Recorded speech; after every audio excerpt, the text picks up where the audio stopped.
이번 시간에는 16장 7부로 아마겟돈 전쟁의 시작, 최후의 전쟁은 왜 예루살렘에서 벌어지는가에 대해 나누도록 하겠습니다. 먼저 계시록 16장 16절을 보면 새 악한 영이 만국의 왕들을 최종적으로 집결시킨 장소는 아마겟돈입니다. 아마겟돈이라는 장소는 산을 뜻하는 아르와 예루살렘 북쪽에 위치한 실제 지명 무깃도의 합성어로 정확한 명칭은 무깃도 산입니다. 그런데 그림에서 보듯이 실제 무깃도는 평원 위에 있는 작은 언덕입니다. 무천연설은 작은 언덕에 불과한 무깃도를 산으로 표현한 것과 무깃도가 엘리야가 바알 제사장 상대로 승리했던 갈멜산 바로 아래에 있다는 점을 들어 아마겟돈 전쟁은 실제 사건이 아니며 전능하신 하나님에 의해 모든 악의 세력이 멸절될 것에 대한 상징적 이미지로 사용한 것이라고 주장합니다.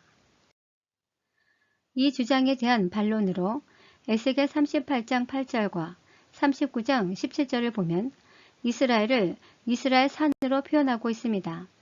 구약성경에는 에스겔 38장 39장 외에도 약 7곳에서 이스라엘을 이스라엘 산으로 표현하고 있는데 특히 에스겔 38장 39장에서 전쟁과 관련될 때 산으로 표현하고 있음을 알 수 있습니다. 이러한 표현 방식은 요한계시록 16장 아마겟돈 전쟁에서 무깃도를 무깃도 산으로 표현한 것과 연관성이 있습니다. 따라서 이스라엘 산에 관한 사용 용례를 살펴보면 먼저 이스라엘 백성과 땅을 지칭할 때 사용되었고 두 번째로 이스라엘이 전쟁에서 승리할 것과 이후 회복될 것을 상징할 때도 사용되었으며 마지막으로 이스라엘이 우상 숭배로 인해 황폐될 것을 나타낼 때도 사용되었습니다. 그런데 산이라는 표현을 사용했다는 이유만으로 아마겟돈 전쟁이 실제 사건이 아니라고 주장하는 무천연설의 근거는 빈약합니다. 오히려 이스라엘이 이 전쟁에서 승리할 것과 이후에 완전히 회복될 것을 예표하기 위해 의도적으로 산이란 표현을 사용했다고 보는 것이 더 합리적입니다. 또한 무천연설은 강물이 말라서라는 표현도 실제 사건이 아닌 문학적 표현으로 해석합니다. 즉, 구약성경에는 실제 사건에 해당하는 홍해 바다를 말린 사건과 바벨론 멸망 당시 유브라데스 강을 말린 사건이 있었으며 문학적 표현으로 쓰인 예레미야 50장 38절 가뭄이 물 위에 임하여 그것을 말리우니 라는 표현과 예레미야 51장 36절 그 바다를 말리며 그 샘을 말리며 라는 표현 등이 있는데 무천연설은 사도 요한이 로마 당시 핍박받는 성도들에게 승리에 대한 확신과 위로를 주기 위해 이러한 구약적 표현을 차용했을 뿐이다 라고 주장합니다. 이에 대한 반론으로 첫째, 로마 당시의 성도들은 요한계시록을 해석하지 못했습니다. 따라서 당시 로마 성도를 위로하고 희망을 주기 위한 것이라는 주장은 허구입니다. 둘째, 홍해바다가 말린 사건과 바벨론 멸망 당시 강물이 말린 사건은 실제로 성취된 사건입니다. 그렇다면 왜 아마겟돈 전쟁은 실제 일어날 사건으로 보지 않는가입니다. 셋째, 문학적 표현과 실제 사건 표현에는 차이가 있습니다. 즉, 실제 사건의 경우 문학적 표현과 달리 구체성이 있습니다. 예를 들어 강물이 말라서라는 표현을 보면 마르는 강 이름은 유브라데스 강, 마르게 한 이유는 동방의 왕이 오는 길을 예비하기 위해서 말리는 시점은 큰 날이라고 밝히고 있습니다. 이 정도의 구체성을 가진다면 이는 실제 사건으로 보는 것이 합리적입니다. 반면 문학, 상징적 표현은 이러한 구체적 설명이 없기 때문에 현실성이 떨어집니다. 다시 본론으로 돌아와서 아마겟돈은 군사적으로 매우 중요한 전략적 요충지였습니다. 그림에서 보듯이 1차적으로 예루살렘으로 들어가기 위한 길목에 위치하고 있습니다. 2차적으로는 그림에서 보듯이 유브라데스 강 건너편 중동 제국들과 이집트 사이에 패권 다툼이 벌어질 때 그 전쟁터가 바로 무깃도인 경우가 많았습니다. 그 대표적인 사건이 열왕기하 23장 무깃도에서 전사한 요시야 왕입니다. 그런데 특이한 것은 스가랴 10장 11절을 보면 최후의 전쟁 때 이스라엘이 극적으로 회개하는 상황이 발생하는데 이 상황을 무기또에서 요시야 왕이 전사했을 때 이스라엘 백성이 애통했던 것과 같다고 말하고 있습니다. 그리고 요한계시록 16장에서 동방의 왕들이 모이는 장소가 무기또라고 말합니다. 반면 구약성경에서는 최종 전쟁터는 예루살렘이라고 기록하고 있습니다. 즉 스가랴 14장 2절 내가 이방 나라들을 모아 예루살렘과 싸우게 하리니 요엘서 3장 12절 민족들은 여호사밧 골짜기로 올라오라. 여기서 여호사밧 골짜기는 그림에서 보듯이 예루살렘 동쪽 기드론 골짜기를 의미합니다. 그리고 에스겔 38장 15절 구름이 땅을 덮음같이 내 백성 이스라엘을 치러 오리니 라고 되어 있습니다. 따라서 적그리스도의 최종 목적지는 예루살렘임을 알 수 있습니다. 결국 이를 종합해보면 동방의 왕의 최종 목적지이자 전쟁터는 예루살렘이고 군사적으로 볼 때 무기또는 예루살렘을 공격하기 위해 1차적으로 집결하는 장소이자 병참 기지 및 전략 지휘부로 볼 수 있습니다. 그렇다면 적그리스도와 만국은 왜 예루살렘을 빼앗으려 하는 걸까요? 첫째, 예루살렘은 창세기 때부터 하나님의 땅으로 지명받았습니다. 둘째, 메시아가 십자가에서 순교하고 부활 승천하신 장소이며 특히 승천하신 곳은 감람산으로 예루살렘 동쪽에 있는 해발 814m의 산입니다. 셋째, 예루살렘은 메시아가 재림하는 장소입니다. 사도행전 1장 11절을 보면 이 예수는 하늘로 가심을 본 그대로 오시리라고 말씀하고 있는데 그 장소가 예루살렘 감람산이며 이를 증거해 주는 것이 스가랴 14장 4절 그날에 그의 발이 예루살렘 앞 곧 동쪽 감람산에 서실 것이요 라고 말씀하고 있습니다. 그렇다면 적그리스도는 최후의 결전 장소로 어디를 택하겠습니까? 바로 예수 그리스도의 재림 장소를 선점하는 것이 전략적으로 당연합니다.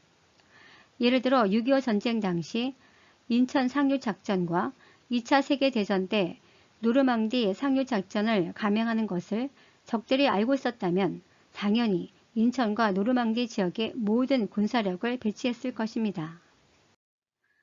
따라서 구약성경과 요한계시록의 경우 메시아 강림 관점에서 하나님과 사단의 대결 구도로 보면 성경을 바르게 해석할 수 있습니다. 다시 말해 구약성경은 메시아 강림과 이를 막기 위한 하나님과 사단의 대결장입니다. 사단의 관점에서 보면 메시아 강림은 곧 자신의 종말을 의미합니다. 그런데 구약성경만 보면 메시아 초림이 곧 강림이자 종말로 보여집니다. 왜냐하면 구약성경에는 십자가 사건 이후 교회 시대가 감추어져 있기 때문입니다. 따라서 사단의 모든 초점은 메시아 강림을 막거나 지연시키는 데 맞춰져 있습니다. 반면 하나님은 이러한 사단의 행위를 막고 이를 역으로 이용하여 하나님의 계획을 성취해 가십니다. 그렇다면 사단의 목표는 무엇일까요? 바로 이스라엘 멸절입니다. 이를 위한 전략으로 첫째, 제국들을 이용해 이스라엘을 멸절시키거나 둘째, 이스라엘을 타락시켜 하나님으로부터 심판당하게 만들거나 셋째, 메시아가 오실 이스라엘의 다윗 혈통의 계보를 사전에 죽여 끊기게 만들거나 넷째, 이마저 실패하면 메시아 탄생을 막거나 메시아를 직접 죽이는 것입니다.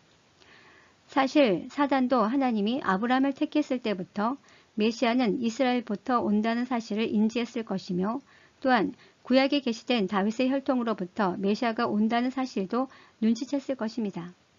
반면 하나님은 이스라엘과 다윗 혈통을 보존해야만 했습니다. 예를 들어 왜 애굽 바로는 출애굽한 이스라엘을 홍해 바다까지 추격했는가? 사울 왕은 왜 다윗을 죽이려 했는가? 하만은 왜 유대인을 몰살시키려고 했는가? 왜 헤롯 대왕은 2살 이하의 어린아이를 모두 죽였는가?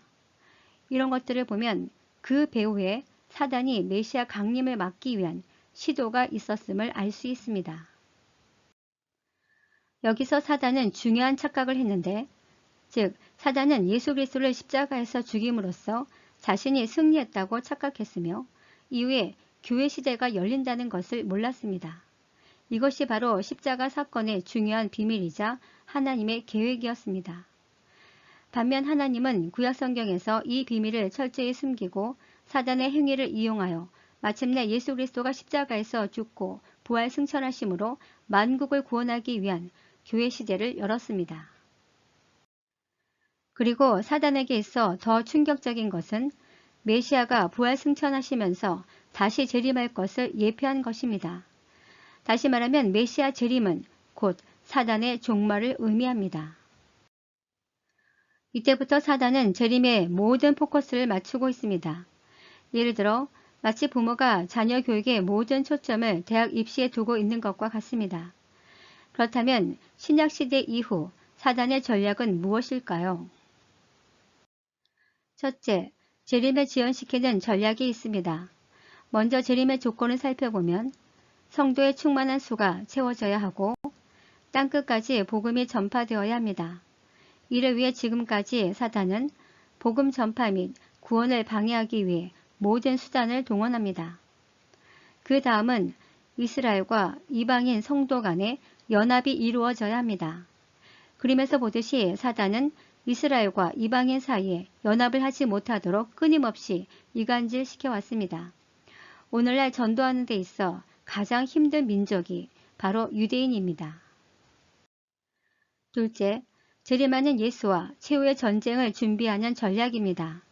이 전략의 핵심은 재림 때 살아가는 사람을 대상으로 최대한 불신자로 남겨두는 것입니다. 왜냐하면 이 불신자가 사단의 군대가 되기 때문입니다. 이를 위해 사단은 십자가 사건 때부터 모든 역량을 재림 때 성도를 최소화시키고 불신자를 최대한 양성시키는 데 초점이 맞춰져 있습니다. 이를 위해 사단은 두 가지 전술을 사용합니다. 첫째, 불신자를 계속 불신자로 남겨두기 위한 전술로 각종 인본주의, 사상, 이념 등을 통해 하나님이 없이 인간 스스로 인류 평화를 실현할 수 있다는 아젠다와 함께 진화론 등을 통해 성경에 대한 불신을 조장하고 있습니다. 둘째, 성도를 미혹하는 것입니다. 즉, 거짓 신학, 거짓 학설, 성경과 인본주의 결합 등을 통해 전통 교단을 변질시키고 배도시켜 이것이 진실임을 믿게 만드는 것입니다. 이 과정에서 성경을 왜곡시키는데 특히 요한계시록을 왜곡시켜 재림과 이정표를 블랙아웃시킵니다. 결국 무신론자와 종교 간 인류평화 구현이라는 공통의 가치를 구축함으로써 심판하러 오시는 예수님과 대결 구도를 만듭니다.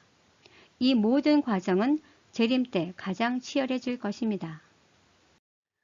반면 하나님은 사단이 준비한 계략을 파쇄하기 위해 마지막 때 두 증인들을 보내 3년 반 동안 사역을 하게 합니다.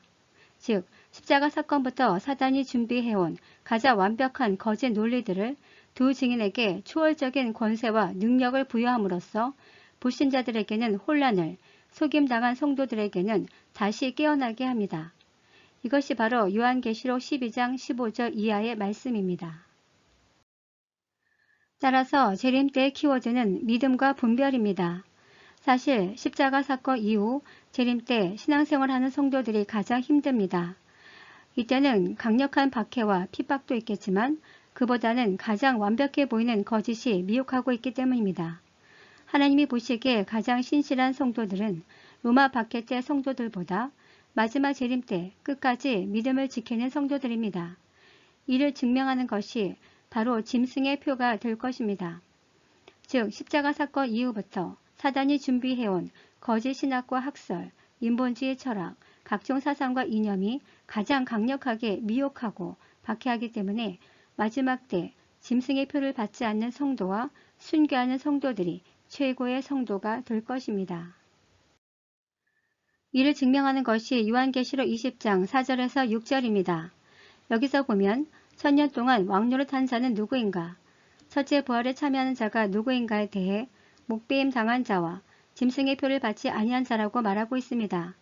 여기서 목배임 당한 자는 십자가 사건 때부터 재림 때까지 순교 당한 자로 믿음이 증명된 자입니다.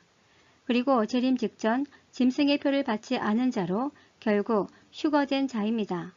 그렇다면 천년 왕국 이후 백보자 심판 앞에 서는 자들은 누구일까요? 바로 십자가 사건 때부터 재림 때까지 죽은 불신자들과 첫째 부활에 참여하지 못한 성도들입니다. 대학 입시로 비유로 들면 첫째 부활은 마치 수시에 합격한 사람이고 둘째 부활은 정시를 치른 것과 같습니다. 백보자 심판 앞에 서는 것이 무서울까요? 아니면 순교당하는 것이 무서울까요? 결국 사단의 최종 계획은 재림하는 메시아를 대적하기 위해 최대한 자신의 군대를 많이 확보하려는 것입니다. 또한 사단은 자신이 하나님을 이길 수 없다는 것을 알고 있습니다.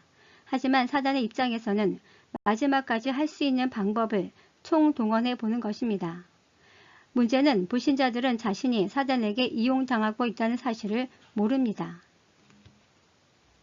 다음 시간에는 16장 8부로 아마겟돈 전쟁의 시작, 동방의 왕은 누구인가에 대해 다루도록 하겠습니다. 감사합니다.